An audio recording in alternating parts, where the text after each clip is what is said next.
Hare Krishna, Krishna Krishna, Hare Hare, Hare Ram, Ram Ram, Hare Hare. Today, we're going to talk about japa. And we're going to talk about how to control your mind without even trying. This is going to be interesting.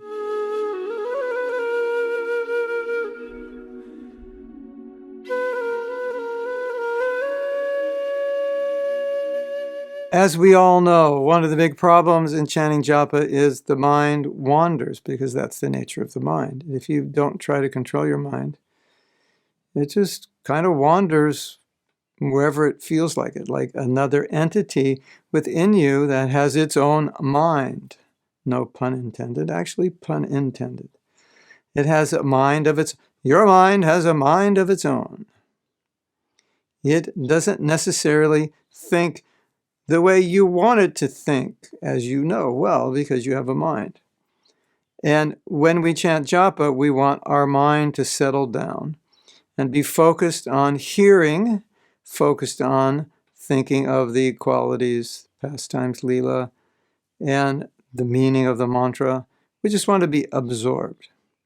But as you know, the mind starts thinking about things, like things we like to think about, like what we're worried about or what we're trying to figure out or what we have to do later, or things we don't like or things we really like, or problems in our life, or interactions with others that were very nice or not very nice. It's an endless list.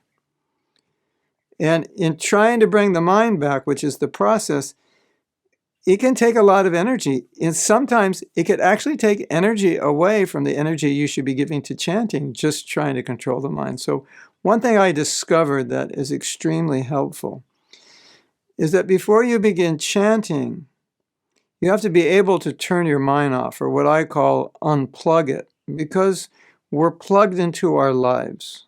All those things that I was talking about that we think about, they're just aspects of our life that we don't want to be active, or we could say activated, while we're chanting. Because if they're active, then we tend to think about them. But if they're inactive, then we tend not to think about them.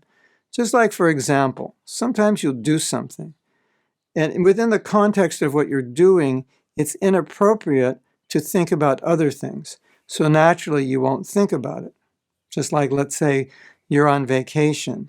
So when you're on vacation, you try not to think of your work, and after a few days on vacation, where you don't have work, nobody's calling you, etc., you just don't think about it. You're not in the context to think about it. There's no need to think about it.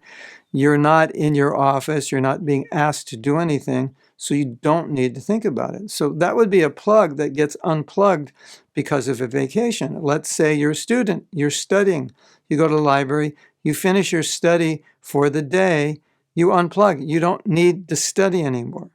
It's unplugged. How not to think about studying? It's very simple. Finish your studying, and then it's over. So in a similar way, when we're chanting, we need to unplug. Okay, unplug from the office, unplug from the study, unplug from the worry.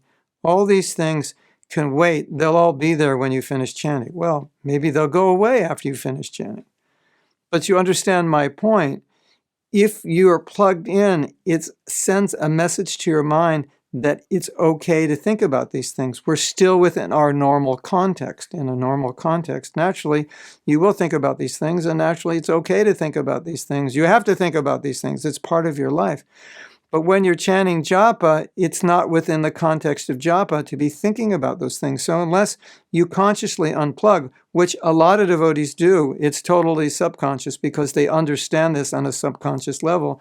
When I'm with Krishna, I'm with Krishna. When I'm chanting, I'm chanting. I'm not doing anything else.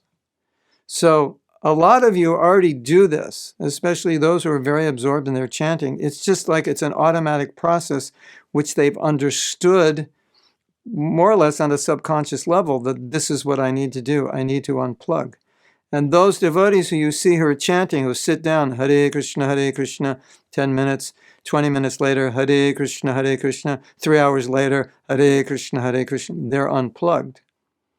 But those devotees who see chanting, it's something like this: Hare Krishna, Krishna Krishna, Hare Hare, Hare Ram. They're plugged. They're still plugged in.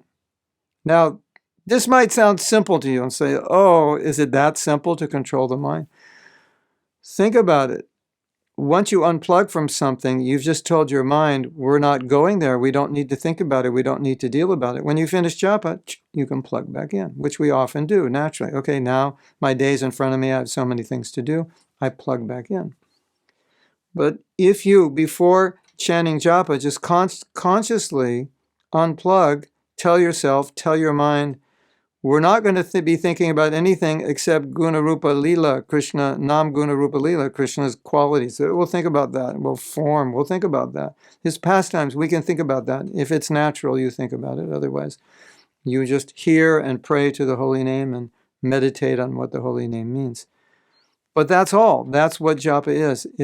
So once you unplug, you will see you won't have this huge battle with your mind because you've unplugged it from all those distractions. And of course, the last thing, maybe the most obvious, but something we just need to state, have your computer off, have your iPad off, have your phone off. Don't have the weapons of mass distraction on while you're chanting, just because that's another plug. So you say, well, I unplugged my mind. Yeah, but you didn't unplug your phone. You didn't turn your phone off. You didn't turn your computer off. So any extension of the mind that could distract you, any extension of those things you've unplugged that could distract you, that has to be out of your space where you chant, or it has to be off or in some way unreachable. Hare Krishna. Srila Prabhupada ki jai. Nam Prabhu ki jai. Harinam Sankirtan ki jai. Tai Go Premanandi. Hari Hari Bol.